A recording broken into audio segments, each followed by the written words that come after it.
those that don't know, what industry did you decide to pursue a career in? A lot of businesses, but my main industry is personal injury law. And I built, luckily, the largest PI law firm in North America. Are you serious? Yeah. How did that happen? What was the single greatest decision you made that enabled you to grow a multi-billion-dollar law firm? Delegate, get partners that you can trust, and share in the profit. If you're going to scale and you want great people, you got to bring them along with you, and they got to make a lot of money with you, not for you. What's the number one thing that you look for in people when you're building your team? If a person is what I call send delete, in other words, I send them something and I know I don't have to worry about it and I can delete it. If you're a send delete person, you're my guy. Why did you want to become a lawyer? Did you always know you were going to be a lawyer? I have a billion-dollar company. To have a great company, you're always going to have an amazing team. And having an amazing team is by picking the right people. And you got to, have great HR and great IQ and EQ to have the right people surrounding you, because you cannot do those type of numbers by yourself, right? So if, future billionaires, millionaires, you always have to have the right people around you, to be successful, especially at this level. And, a great book, how to make a few $1,000,000 by Brad Jacobs, kind of breaks it down for you. That's one of my greatest books for billionaires. All right, let's get back to it. Well, I was always going to be a lawyer. My brother got hurt with Did you come from a lot of money? shit. Listen, my dad needed a co-signer to pay cash. No, I did not come from a lot of money. So what was your turning point to financial freedom? What did you see that made you want to go out there and create this billion-dollar company? I think you're born with it. I think when I meet people my age, I say, "Were you a paper boy?" When I meet paper boys that were paper boys, you're born with this entrepreneurial seed. It's just in you from the beginning, because a paper route is tough. It's every day, 7 days a week. There's no vacation. If I find a paper boy, I just found a hustler. I love that. So you don't think everybody's built for entrepreneurship? Oh, absolutely not. Look, today in the jungle, a lion's going to be born and a sloth is going to be born. The sloth is fucked and the lion is king. And that's it. I'd never heard that before. Yeah. That was good. Let me ask you this. Somebody's on their last year of law school right now. Is entrepreneur for everybody? Absolutely not, because it takes amount of discipline, hunger,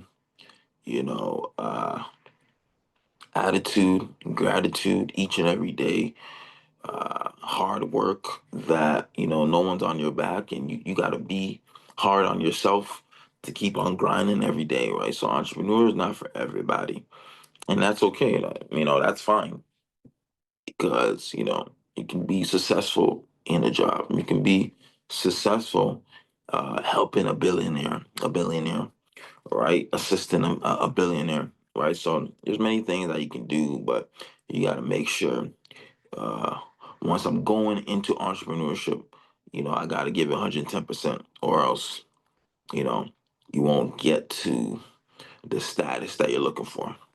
Maybe on most of the videos that I'll be reviewing these days, I'm always going to stop at this part. And a lot of successful people, when James asked them this question, a lot of them say yes, they do have faith, they do believe in God, which is important and so forth. But at the same time, sometimes they just say yes for the sake of saying yes. A lot of celebrities, yeah, I believe in God, I believe in God. But, the things that they're doing doesn't align with that. You know what I mean? Some people can say I believe in God and then cuss the next two, three sentences. I'm like, that kind of doesn't match up, you know what I'm saying? But, I'm not here to judge nobody. It's kind of funny. But, you know, I think to ultimately be successful with peace, you're going to need God in the center of it. All right, let's get back to it. But what did you do differently from 99% of other lawyers that enabled you to build the biggest law firm in the entire world? I had a vision, and the vision went like this. What would Google do if it was a law firm? And I said, I'm going to build the Google law firm. And then I said to myself, what would Google be? I said, Google will be everywhere for everyone, all 50 states, 24/7. Go to your phone. You want to be. See, the difference with billionaires, they think absolutely different than anybody in the world. And there's only a handful of billionaires in the world, right? So I just wanted to stop it there, right? He had a vision that he wanted to be everywhere in the country, in the world. And that's how billionaires think. They don't want to just be in one city. They don't want to just be in one neighborhood. What type of idea do you have that can spread all over the world? That if your idea doesn't come to pass, the world can be stagnant. You know, your vision got to be so big that it can impact the world, not just your community, not just a city, not just one country, but the world. You know, so if it's not affecting the whole world, I think your idea is too small. All right, if you want to become a billionaire. All right, let's get back to it. A client of mine, you can be my client in 2 minutes. Why is that? Because that's what Google would. Last year we did $2 billion in fees. Our margins are pretty good. We have been here for years and years. Sometimes people come out and they look at their yard, they have no trees. They go, oh, I should have planted a tree. The best time to plant a tree was 20 years ago. The next best time to plant a tree, today. And a lot of people don't plant the tree because they say, I should have done it 20 years ago. Shoulda, woulda, coulda. That's an excuse. That's a lazy guy's excuse. Plant your tree today if you didn't plant it 20 years ago, because I'll tell you what, trees grow fast. A lot of people have ideas. God gives you ideas. God gives everybody ideas. But do you have the faith to act on it? Do you have the faith to actually execute your idea? And a lot of people wait, and they look up and, they're waiting for years, So if you're going to do it, just do it. And, make adjustments as you go, as you make mistakes, as things go on and do well, you continue to make adjustments. But if you don't do absolutely nothing, then there's nothing to correct, there's nothing to do, right? So you always got to act on and execute your idea. Don't sit on it. You don't want to be what if, should, coulda, woulda. You want to be that. With water. What keeps people broke in today's world? Greed. There are so many fake people out there. I look at this crypto world. I don't even understand what the fuck it is. Everybody wants to do crypto. I don't know what it is. If I don't understand it, I don't do it. I don't understand crypto. I would like to understand crypto. I've tried to understand crypto, but if I don't understand it, I don't do it. You're part of the top 1% of the top 1%. Where are you putting your money? I tell your viewers, read these books, A Random Walk Down Wall Street and Black Swan. Where do I put my money? Index funds for equities, tax-free bonds that yields about 4 to 4.5% tax-free. In the Great Depression, less than 1% defaulted, and U.S. Treasuries. I take my capital, invest in me. I own attractions, I own hotels, I develop shopping centers, I build apartments. I take all my cash and I put it into that. And then I take my investments. And once my money goes into my investments, I never touch it. It's there forever. That's some game right there. Yes. What was the number one book that changed your life? Black Swan. Black Swan goes like this. Everybody thought there were white swans one day, but someday they came out, there was a black swan. How is that possible? Swans are white. We start thinking one way and that it's got to be the only way. And then a black swan flies into our life. I'm always looking for the black swan. I'm always waiting for the black swan. The book Black Swan is about this thick. There's only one little line that I took from it. The solution to black swan: be prepared. Be ready for the black swan. What does that include? All your money in savings, no debt. Debt and leverage is the death of most business people. You don't like debt. I have no debt. So every billionaire is investing in something. They're making their money work for them as they sleep. It doesn't matter what it is, but their money is working while they sleep.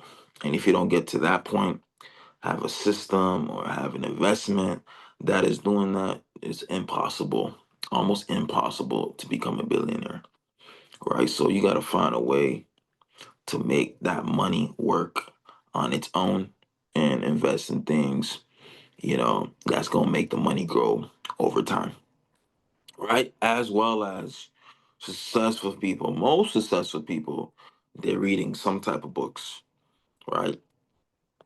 I always hated books, but when I got to 22, 21, I started reading books and I never stopped and never looked back because I know how important it is, but also I figured out what works for me. reading books audibly, and so forth, right? So, that's an option as well too if you don't want to read hardcover books, because I lose focus and I just stop reading, right? So I find out what works for me. You got to find out what works for you, all right? Have zero debt. But some people will argue, oh, the more money you can borrow, the more access you have to capital. Well, a lot of people like that. A lot of people go to Vegas too and lose their asses, but I don't. I mean, when I go to Vegas, I'd say, okay, I'm taking $3,000. I know I'm going to lose it probably, and if I make 10, I stop gambling. So that's entertainment for me. But people that have that mindset of leverage, they're gamblers. And what gambling is in business is like musical chairs in preschool. One day the music's going to stop. Do you have a chair or you don't have a chair? And when the music stops and you don't have a chair, that's the end of the game. But I heard also that scared money don't make money. How much money do you spend a year on advertising? $400 million. You spend $400 million a year. Yeah, but think about this. Last year we did $5 billion in settlements and verdicts.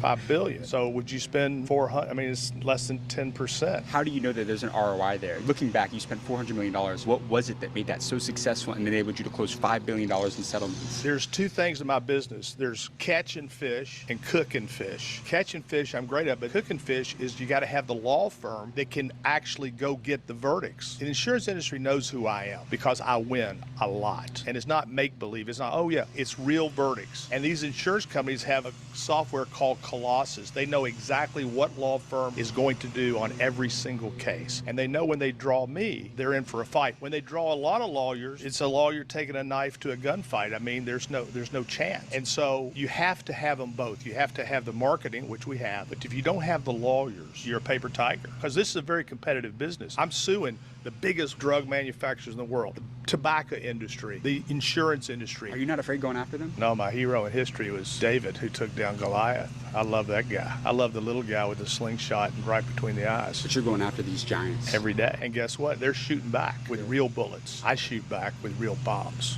because I think my lawyers are better than their lawyers. So you're willing to go head to head? Every week we have 200 dockets in America, trials set in America every week, not every day. Every week we have 200 dockets. So yes, we're ready to go. You built a multi-billion-dollar brand that is renowned, respected. Give me a quick masterclass on branding right here. Somebody's trying to build their company into rather just a business, but like a brand that has raving fans, that has raving customers, that is going to get that repeat business. You got to be willing to kind of make fun of yourself a little bit. If you look at some of my ads, it's not necessarily, this serious face. All these other lawyers, just one face, one saying one thing. You got to be able to go out there and make your creative.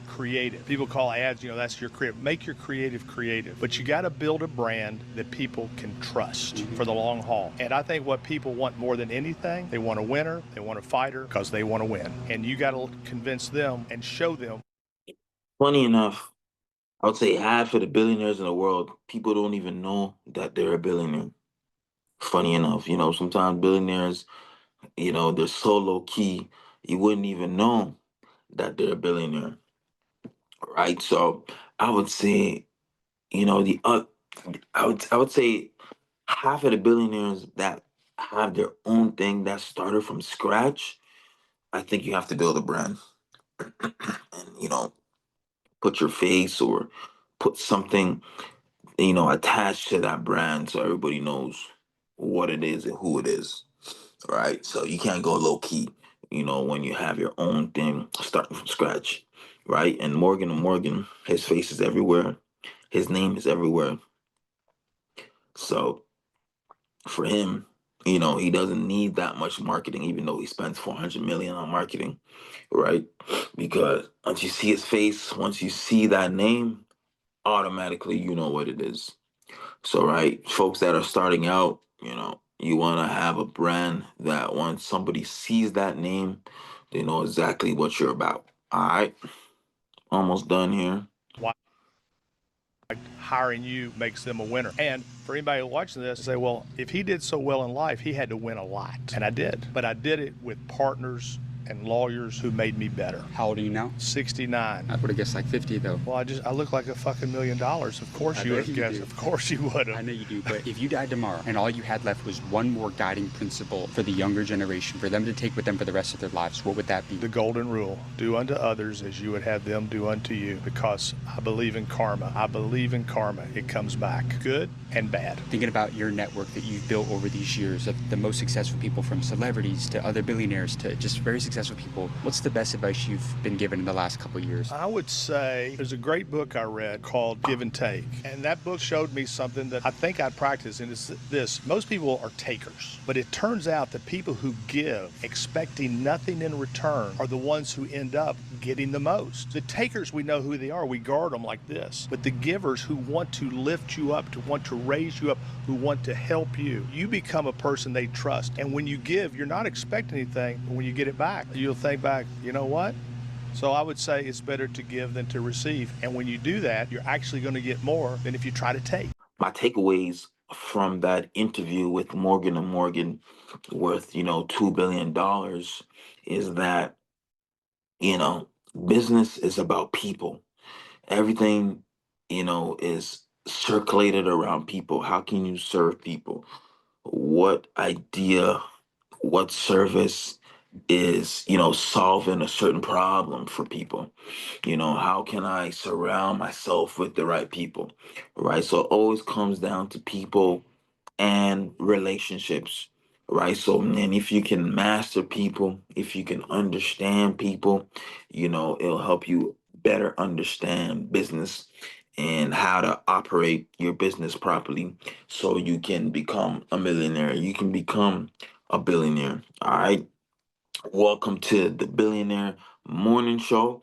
And I'll continue to be doing reviews, with, Hard Knock interviews, because he does really good interviews. And it's going to be strictly with billionaires and showing you guys how they think and how they operate with their life and how they got there as well too.